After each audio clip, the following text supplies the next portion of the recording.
Good morning. I've been given the go signal, so we'll go ahead and get started.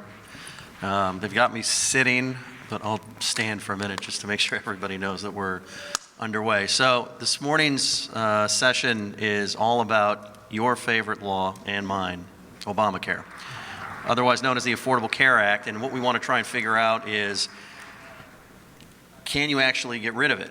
I mean, if you have both the political will and the policy will, is it possible to repeal the law, and what do you do if you repeal it, and what are the challenges around that? At least that's kind of how I interpret how they've set this thing up.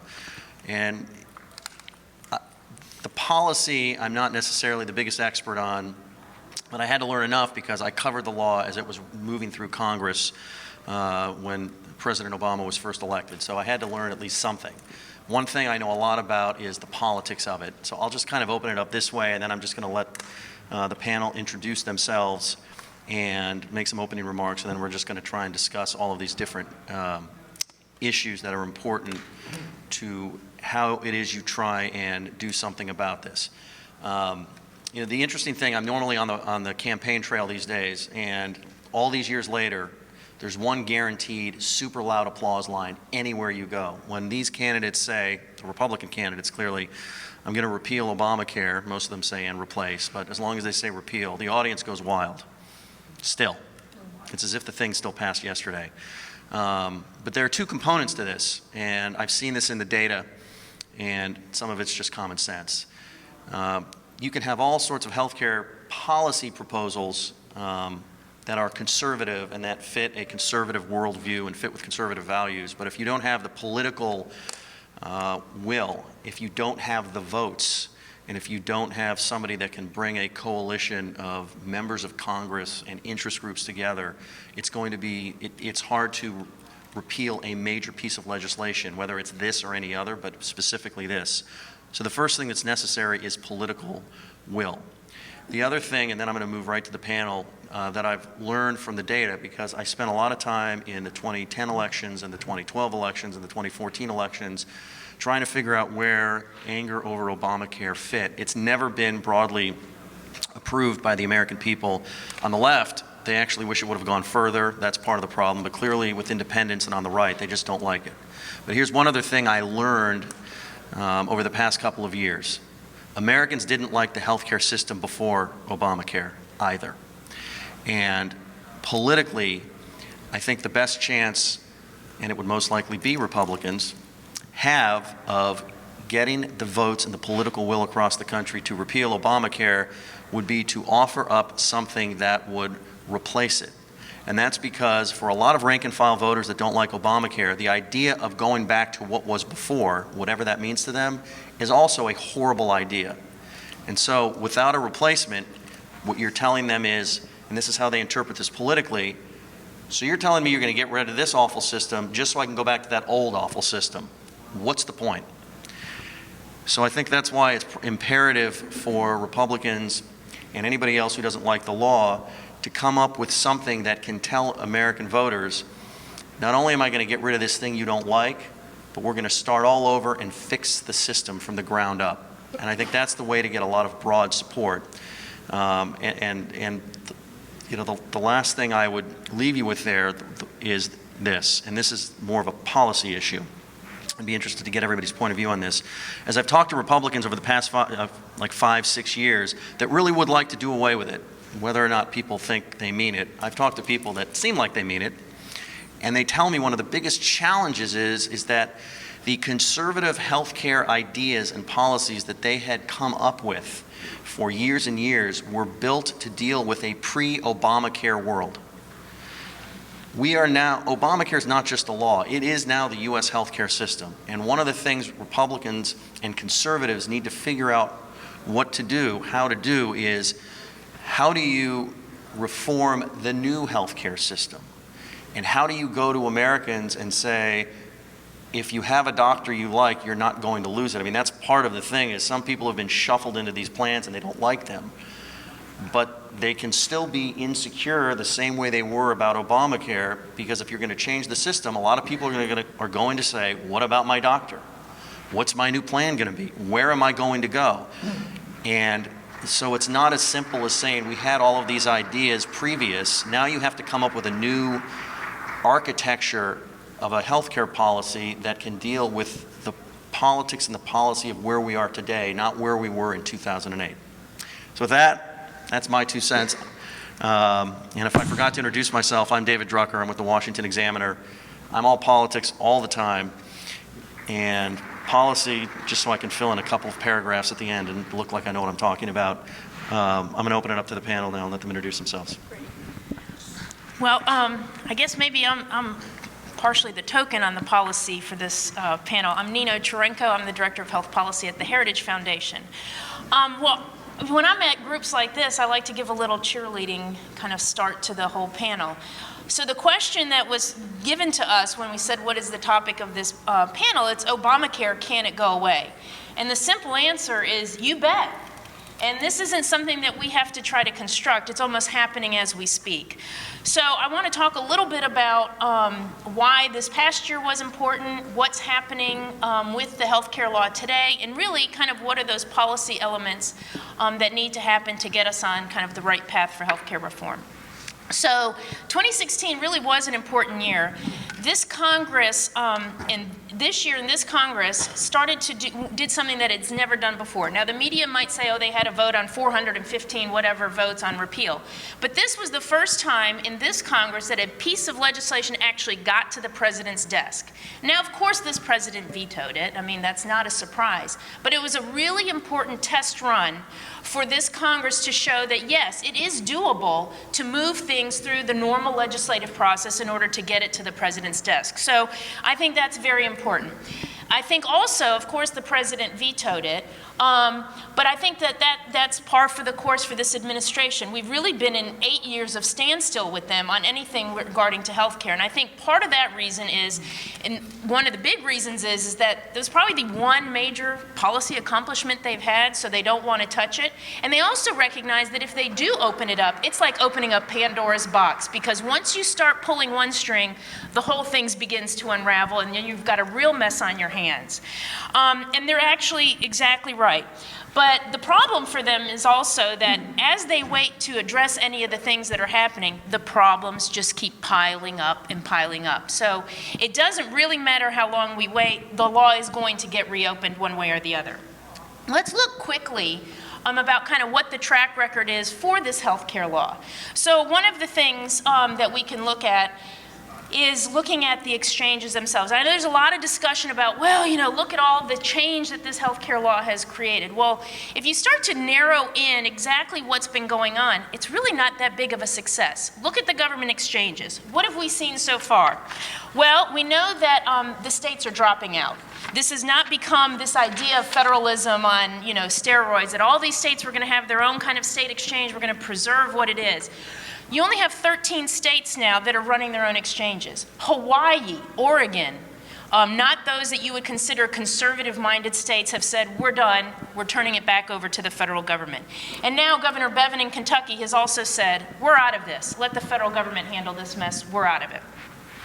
Also, plans are dropping out. We have heard many in the news reports about big insurance plans saying, you know, I don't think that long-term this is really viable for us as a business plan moving forward. The co-ops, these kind of pseudo-insurance plans that really weren't insurance, are crumbling by no surprise. And our research shows that the level of competition with these plans dropping out and the co-ops dropping out is continuing to decline. So in 2016, there are only 287 insurers participating in exchanges all across the board. That is far below the pre-Obamacare levels, where they had over 395 insurers selling standalone individual policies before the Affordable Care Act. And in the states, we have found that there's been 45% of the states have seen a decline in insurer participation in their exchanges as well. And only 10 states out of all the states have seen any kind of increase for 2016. So the trend lines of what we see happening in the exchanges are also kind of problematic for the law. The individuals are staying out. Remember, this is going to be the place where everyone gets their health care. I mean, they don't talk about the massive Medicaid expansion. They keep trying to promote these marketplaces that they call the exchanges. But it's not as popular as I think this administration has predicted. For 2015, about 11 million people were supposed to be in the exchanges. The reality was about 9.5 million people joined. In 2016, CBOs had to revise their estimates down again. It is projected that 13 million people are going to be in the exchanges now, compared to their original estimate of 21 million by 2016. So I think that there is a lot of lack of interest and enthusiasm about what they're having to purchase in there. Also, there have been reports and estimates that look at the penalty, and that in many cases the penalty is more attractive than buying the expensive health insurance in the marketplace. And I'm just going to quote from the Kaiser Family Foundation, not necessarily a conservative-minded leaning organization, where they said, out of almost 11 million uninsured people who are eligible to enroll in the marketplace coverage, either with or without financial assistance, 7.1 million would pay less for any penalty than they would buy the least to buy the least expensive insurance available to them. So the dynamics with this whole idea of we've created a new healthcare system, I think, are actually falling flat, and I think that's one thing that we recognize and makes it easier for when we look at replace to clear the way. The rubbish is not as tight as we thought. The second thing that we need to remember is the costs continue to grow, to the individual, to the states, and to the federal government. So premiums are higher than before the Affordable Care Act, due in large part because of the costly regulations and mandates. We have estimates that say in the pre-individual market, 213, so when you look at 213 compared to 2014, we found that 43 states saw premium increases for young adults, older adults, and a family of 4. So there is this kind of momentum that what we're hearing, that premiums are expensive and rising, it is the case, and in particular when we look back to what we had before. 2016 doesn't look much better for folks, and this is not even Heritage research, which finds that there will be increases in 2016. McKinsey estimates that individuals eligible for subsidies will see a net premium increase of 64% for the lowest silver cost plan. So the trend line here is not going in the right direction. When you look at state taxpayers, despite the claims that this Medicaid expansion will save money, the reality is, as a program continues to grow, the costs continue to grow. And the state share of Medicaid spending is still growing. So the Affordable Care Act is supposed to bend this cost curve down, et cetera. But when you look at what the projections are for spending, they're still going upward. Enrollment is expected to skyrocket from 59 million in 2013 to 79 million people in 2023, while the state share of spending for Medicaid is also going to increase from $193 billion in 2013 to $337 billion in 2023. Only in government do people think adding more people to a program is actually going to save anybody any money. So then the federal taxpayers. Remember when the law was moving through Congress, and I think Speaker Pelosi at the time said, this law is not going to be $1 trillion. It is going to be less than $1 trillion. It would never reach that point. Well, now that the law is in full force, that price tag has totally increased far more than even she expected. Now we're looking at new health care spending at about $1.5 trillion. Those that claim, again, that the cost curve is going to bend, well, it actually keeps moving up, not down, another broken promise. Spending, in 2015, spending on, this is from the CBO, in 2015, spending on the major health care programs, which include new spending in Obamacare, has exceeded spending on Social Security for the first time ever. So now we have just added more health care spending to a system that is certainly not capable of moving it forward. And claims that this is somehow going to reduce the deficit, again, more kind of smoke and mirrors for getting this health care law passed. Independent analysis has now shown from Mercatus that Obamacare could add somewhere between $340 billion to $530 billion to the deficit over the next 10 years. Now let's look at the financing. If we've got skyrocketing spending, okay, now let's look at how they said they were going to pay for all of that. These financing schemes that they've used are actually proven also to be unsound. They have unpopular taxes. That's one place where you see bipartisan support in Congress these days. We've seen delays by this administration, already put delays in on the employer mandate. They put delays in now on the medical device tax, Cadillac tax, all these things that they know are unpopular. The administration began to delay. But there are efforts underway, again, if an administration was open to reopening the law, to actually get rid of the taxes altogether. But that creates a little bit of a problem, because once you chip away at the taxes, that means the spending probably needs to come down as well. You can't get rid of the sources of spending for paying for your sources that you have paying for your spending. And then if you look at even the Medicare piece, remember they were going to save all this money in Medicare to help, not help Medicare, but help offset the costs of the new spending in the health care law. Well, those ideas of like great bumper stickers like delivery reform, value-based purchasing, all these ideas of what how they're going to shift how they pay for health care has also kind of fallen flat so far. In 2014, half of those plans that were participating in what they called the accountable care organizations actually ended up costing Medicare more money than expected. So this idea again, are we saving money? We're really not. So the last area I was just going to point out is unpopular, and this was already kind of discussed. Real Clear Politics average, I checked right before I came. It is a 10-point gap still now. 49% of Americans oppose it versus 39% who support it. That's from November to February. And a new NPR poll found that only 15% of those people thought that the health care law actually helped them.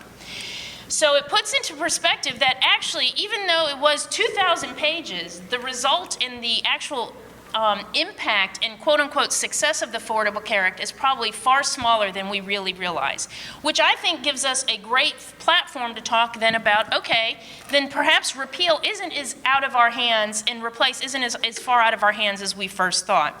I thought you said it brilliantly. The healthcare system was flawed well before the Affordable Care Act. This was just an opportunity. The ACA was an opportunity that the left took to fill that vacuum and put in their ways to kind of fix their solutions. But we should really be looking at, it's not that we don't agree on the problems in the healthcare system, it's how we want to approach the solutions. And this is where we need to talk about kind of the repeal and replace pieces. And very simply, even the policies that are so-called popular in the Affordable Care Act, conservatives know how to do it better. And we shouldn't just become lazy to say, well, they've got it on the books, we'll do that. In every instance that we talk about, we have a system that does it better and simpler and gives patients more control and more market stability. Pre-existing conditions. So what this administration does was say, okay, we're going to have pre-existing protections, and we're just going to rip off everything we have, and we're going to put a blanket on top and say this is how we're doing it. So one of my colleagues says it's like killing a mosquito with a baseball bat. There were problems with pre-existing conditions, but the solutions are tailored and targeted and easy to modify without disrupting the rest of the marketplace for the rest of Americans. Subsidies, another area. Highly regulated health insurance that the Affordable Care Act created the necessity to have overly generous subsidies. That's at the core of what's happening here. So what should be the alternative? It's not that we shouldn't have some sort of assistance, but clear the way of the regulations, let the market stabilize, and then let's look to see about where the gaps and how people are buying health insurance and give people more options for how they want to buy it. Medicaid expansion, another one. When was it conservative to say that we'll just dump people on a sinking ship? That's what the Medicaid program is.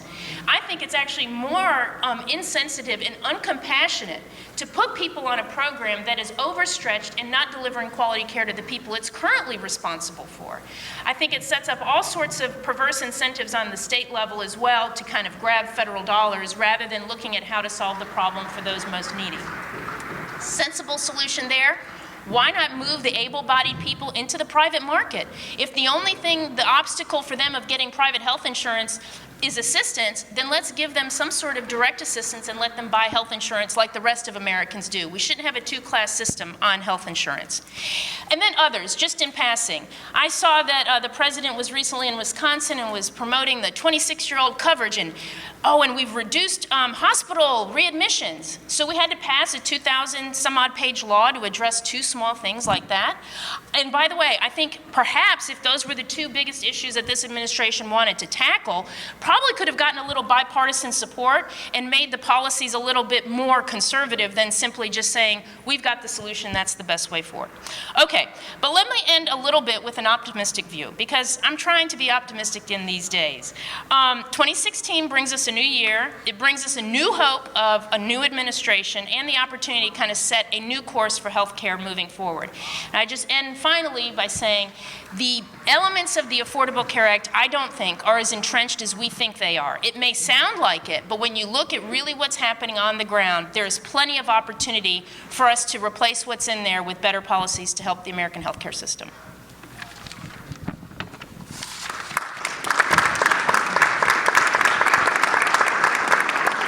Thank you. And I'm going to hand you the mic. And one of the things I wanted to throw out there is, should this be done piecemeal in terms of repeal, or should it only be done in full? And there's been a disagreement on Capitol Hill. If you can chip away at some bad taxes like the medical device tax, should you do it where you can do it, or does that make the law more palatable and therefore to more Americans and therefore more entrenched?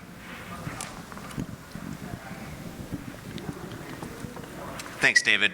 Good morning. My name is Neil Bradley. I am the Chief Strategy Officer at the Conservative Reform Network.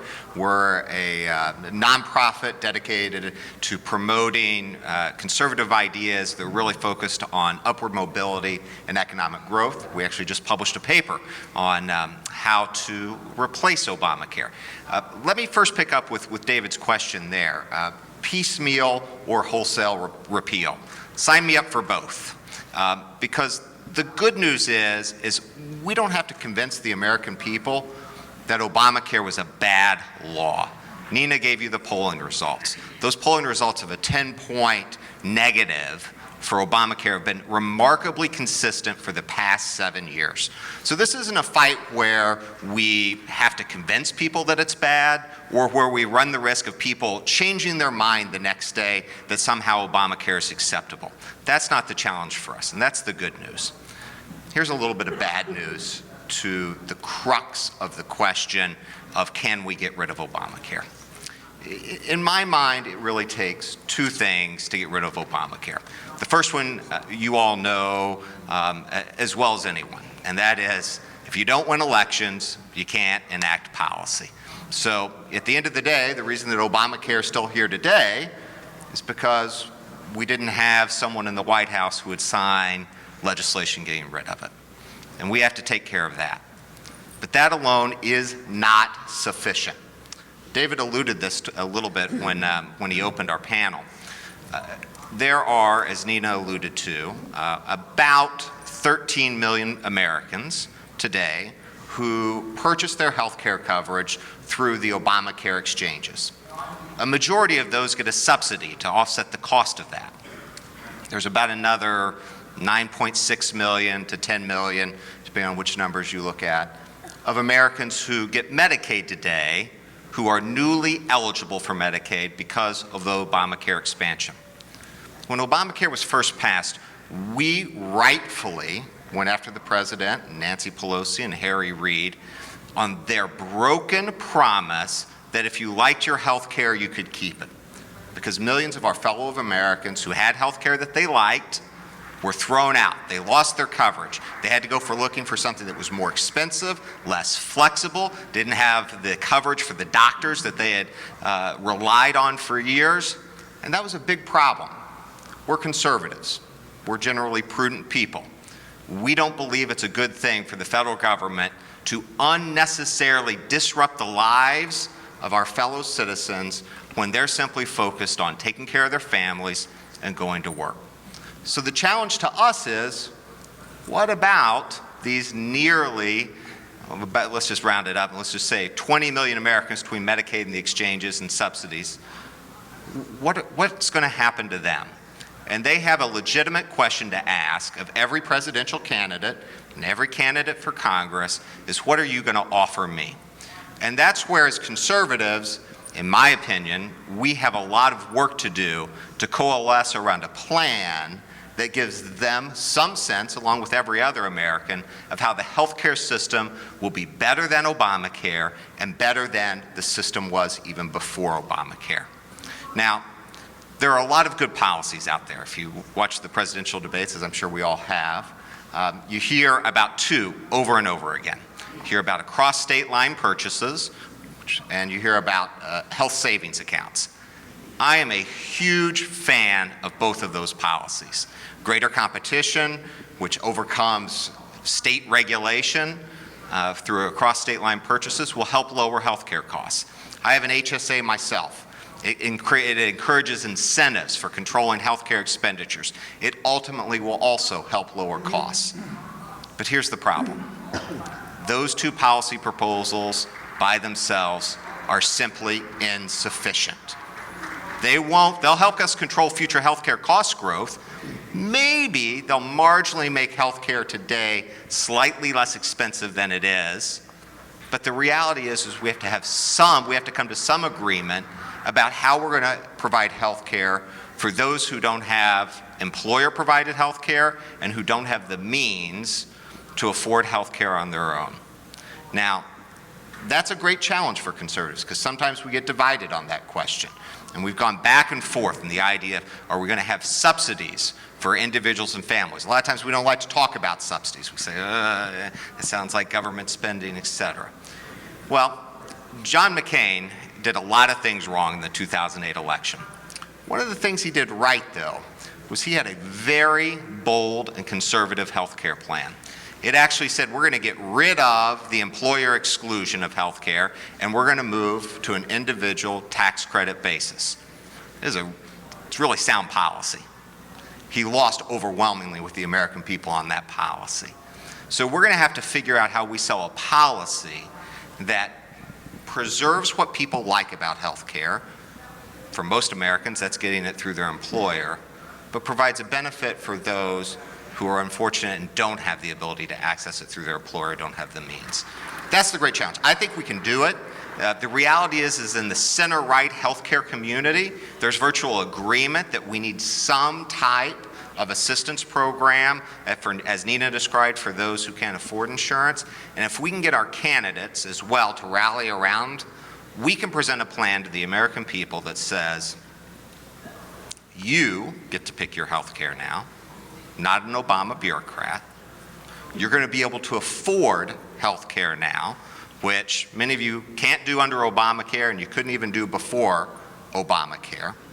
You're going to have the freedom to choose a plan that reflects your beliefs and respects your conscience with respect to what you want to buy and what you want to pay for.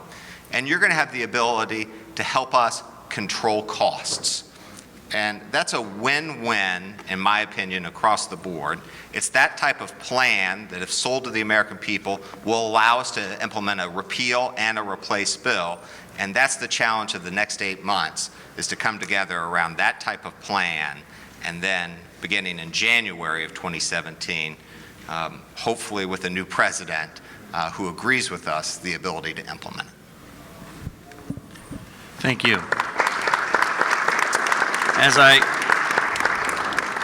kick the mic down the row here, fodder for thought, one of the disagreements on the conservative side of the ledger in terms of how to deal with Obamacare has been on political tactics. Some people have believed you fight it at all costs, no matter what. Others believe that you try and win elections and then you try and hopefully use the new power you have to, at that time, oppose it. In terms of how conservatives approach this, how much focus should be on practical policies, of which our last two panelists just discussed, versus a values issue of the government should not force you to buy a product? I'll use that as an example. And I know everybody in this room hopes that there's a Republican in the White House next year in January of 2017. But if there's not, should Congress, if at least the House is still controlled by Republicans, if not both houses of Congress, force another confrontation with the new president and refute and try again in some fashion to change things using whatever powers they have? And how does that shape the ability to try and get the American public on the side of doing away with the law? I'll address all that, and I'll just go ahead and speak from here, if that's okay with everyone. I'll start with that, and then I'm going to transition into the legal angles and the implications for the U.S. Supreme Court. And as you'll see, these come together. The reality is, well, first I should introduce myself. I'm Ken Klukowski. I am the legal editor with Breitbart News Network. I'm also senior counsel and director of strategic affairs with First Liberty, which is the largest law firm in the United States, exclusively dedicated to protecting the First Amendment and religious liberty rights of all Americans. But I've dealt with a number of constitutional issues in my career. I have a full-fledged constitutional practice as a fellow with the American Civil Rights Union. I was one of the lawyers. I represent members of Congress in the first Supreme Court case involving Obamacare and FIB versus Sebelius, and I was also one of the attorneys litigating Indiana versus IRS, which was one of the companion cases to King v. Burwell, which was the second Supreme Court case on Obamacare. Now, the reality is that the constitutional structure establishes three separate co-equal branches of government. And Congress's principal power is the power of the purse. And that is, whatever laws are enacted, only Congress can establish a law. Now, many laws regulate private behavior and don't require ongoing congressional funding for anything more than the enforcement of it. Other laws actually establish systems or programs that are funded or provided by the federal government. And each year, with its appropriations power, that is an ongoing check that Congress has regarding every federal program. They can at any time decide, we know some previous Congress passed this law, but in our judgment now, with what we have learned, we've decided it is no longer worthy of taxpayer money, or it's worth 50% of the funding, or we're going to fund some aspects of it and not others. Congress has plenary power in that regard. The president's obligation under the Take Care Clause of the Constitution is simply to take care that the laws be faithfully executed. Whatever Congress establishes, the president has to carry out. And then, of course, the role of the courts is that as we have legal disputes, that they're to discover and ascertain the original public plain meaning of any given legal text, including the words of the Affordable Care Act, and to apply it to the facts of the case before them. Now, I would say that the American people, we have seen frustration in the Republican primaries because the American people thought in 2010 and again in 2014 that they were electing a Congress that would do something about Obamacare. Now, the reality is the American people also chose to elect President Barack Obama for 2 terms and did not choose to elect conservatives or Republicans, many times those are the same thing, other times they are not, in sufficient numbers to be able to override a presidential veto. And so it was the American people's choice through their ballots not to give us a federal government at this time, up until 2016, that would outright repeal Obamacare. Now, of course, that becomes a seminal question for this year's election, whether the American people are going to speak with one voice and go all in one direction or the other. But by giving Republicans control of the U.S. House and the U.S. Senate, they have given what could be a completely effective check regarding the implementation of any aspect of Obamacare. Now, this is a quandary for law-abiding citizens because, for example, the individual mandate or the employer mandate, if you're a company with more than 50 people, just because the federal government says Congress is denying us funding to be able to send agents to prosecute violations on your part, most Americans are law-abiding people, so if they're under a legal obligation, they'll follow it even if they don't think that the cops can catch them. And in fact, that's essential for our form of government. Limited government only endures when people govern themselves. Otherwise put, democracy only endures when most people voluntarily obey the law. That it's only in that environment that there's not a role for a large coercive government, and that's how we can succeed with a limited government. But all of that said, all of the programs that could potentially bankrupt this country, the Medicaid expansion, these programs set up through the exchanges, the IRS subsidies, all of those are entirely in the hands of the American people through their Congress. And I think we are seeing the result of just raging frustration with people saying, who else do I have to elect before you're actually going to do something about this? So I think as a matter of principle, people do want Congress to do what they have empowered them to do in terms of defunding the aspects of Obamacare, core pillars of Obamacare, that require new money from the Congress to the tune of many tens of billions of dollars every year in order to continue, and without it, Obamacare would shrivel and die. Now, the reality is this: we shouldn't be dealing with this law at all, because the third branch of government should have taken care of it, but didn't.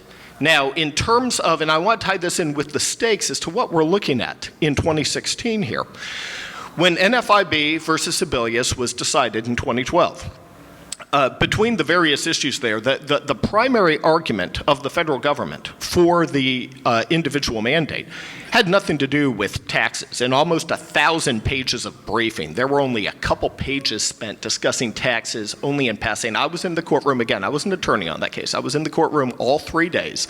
In about 6 hours of oral argument, there was less than 1 minute spent talking about taxes, because everyone understood that wasn't how the law was written. It was written as a commercial regulation under Congress's authority to regulate interstate commerce. It had nothing to do with the tax clause of the Constitution, which is Article 1, Section 8, Clause 1.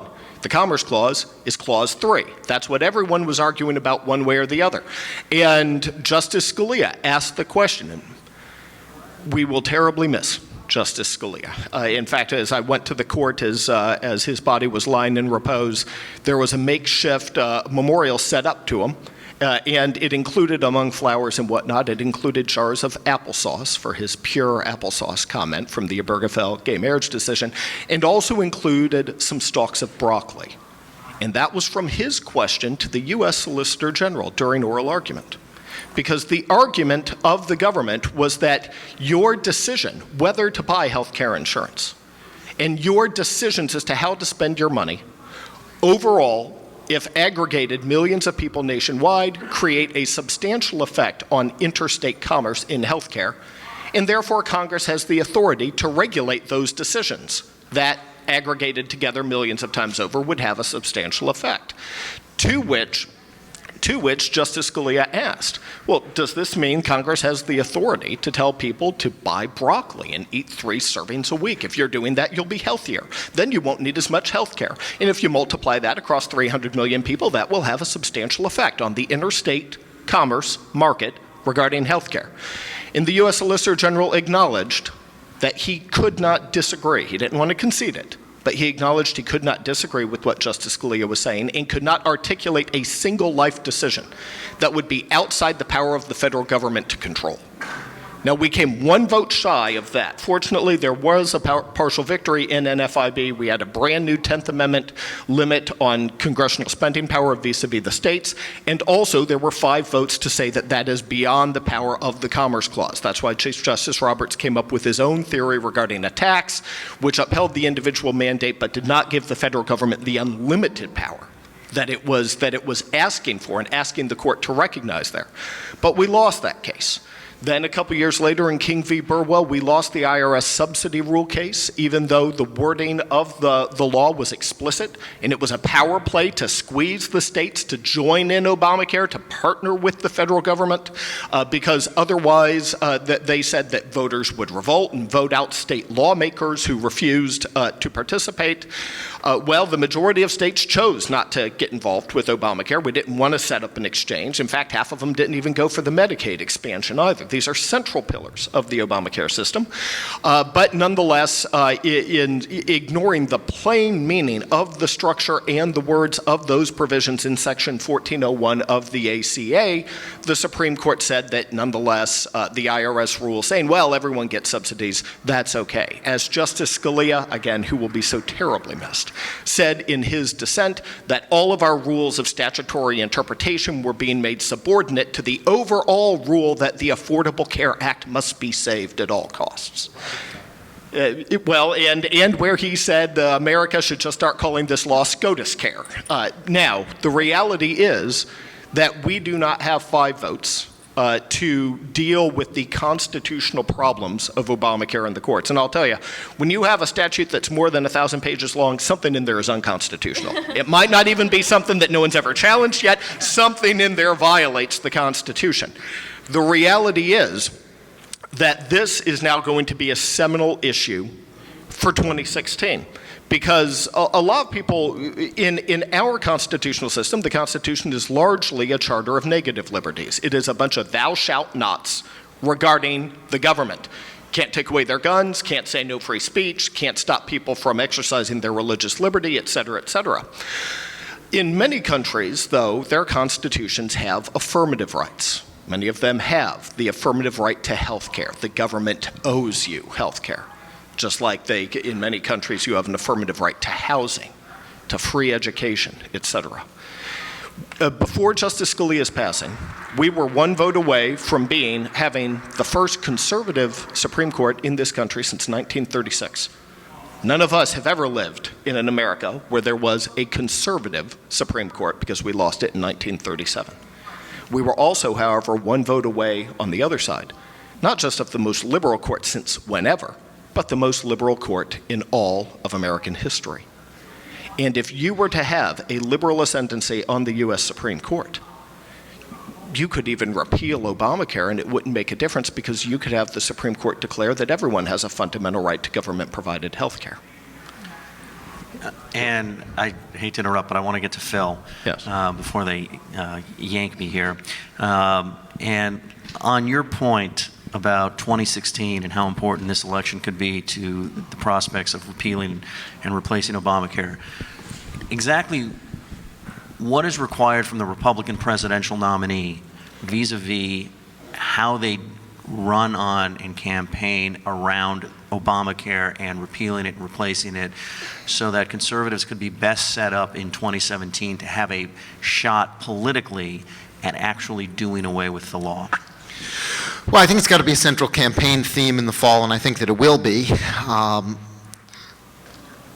And I think that we've seen from the reconciliation exercise that we can do it with a majority in the Senate, with a bare majority. And so if we hold the House and the Senate, I think it needs to go very early next year. I would actually suggest that that they have the budget resolution teed up with the reconciliation instructions. They front load it very early next year, and we just get it done because you really need to move when you have that mandate. I think one of the big mistakes that Republicans in the House made early in 2011, remember we had a funding confrontation early that year because we were operating under a continuing resolution from before the election, and that was the time.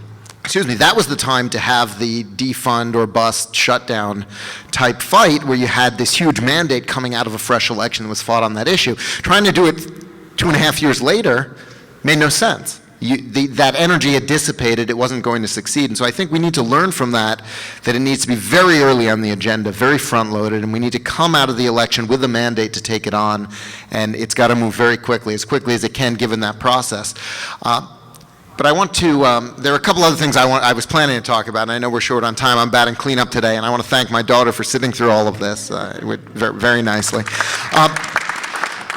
Obamacare is doing much, much worse than anyone even expected. I mean, this is a law that requires everyone to buy a product under penalty of law and subsidizes it massively, and yet every company that's selling it is losing money and begging for bailouts. Do you know how badly designed a law has to be for everyone to lose money selling a product that people are required by law to buy and is heavily subsidized on the front end? So it's unbelievably poorly designed. They're all losing money. They're taking illegal bailouts, by the way. Money that was designated for the U.S. Treasury is instead being funneled as reinsurance payments to the insurance companies. And they're now, and the Risk Corridor program, which was another huge bailout that Congress specifically prohibited from being used to make payments in excess of program revenues. The Obama administration basically said, hey guys, sue us, and then we'll give you the money anyway. And they have in fact filed such a lawsuit. And by the way, there's such astonishing corruption involved in this. The guy who's now the head bureaucrat of Obamacare is a guy named Andy Slavitt. He was previously the executive vice president of United Health. They gave him $12 million on his way into the Obama administration, and then the Obama administration granted an ethics waiver so he can oversee and deliver bailout payments to the company he used to work for.